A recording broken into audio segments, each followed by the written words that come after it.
საქართველოს მთავრობამ 500 მილიონი დოლარის ევროობლიგაციები გამოუშვა. ეს არის 10 წლიანი სახელმწიფო ვალდებულება, რომელიც ევროპულ ბაზარზე განთავსდება.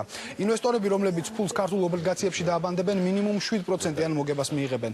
ამ ფინანსური ოპერაციის შესახებ პირველი კომენტარები უკვე გააკეთეს პრემიერ-მინისტრმა ნიკა გილაურმა და ფინანსთა მინისტრმა კახა ბაინდურაშვილმა. ხელისუფლების განმარტებით, ევროობლიგაციების გამოშვებამ საქართველოს საერთაშორისო ვალდებულებების შეუმსუბუქა და გააუმჯობესა საინვესტიციო გარემო. საქართველოს ჰქონდა გასასტურებელი 2013 წელს საკმაოდ დიდი ვალი.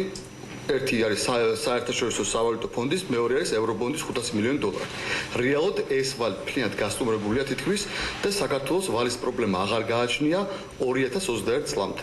საქართველოს ევრობონდი გამოუშვა და ამავდროულად გამოისყიდა ის დავალიანება, რაც მას ჰქონდა 2013 წელს გადასახდელი. რეალურად საქართველოს დაამტკიცა, რომ ის არის ძალიან კარგი სანდო პარტნიორი მსოფლიო ინვესტორებისთვის.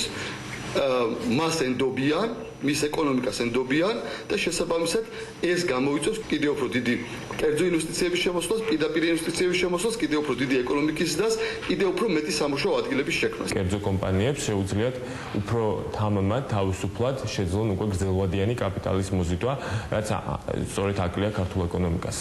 ჩვენ თუ შევხედავთ ძირითადად მაინც პრობლემატიკას, ნებისმიერ ბიზნესს თუ გითხავთ, ეს არის სწორედ გრძელვადიანი კაპიტალის არარსებობა საქართველოს ბაზარზე და ეს კიდევ ერთი დამატებითი სტიმული იქნება იმისთვის, რომ გრძელვადიანი კაპიტალი შემოვიდეს ქვეყანაში.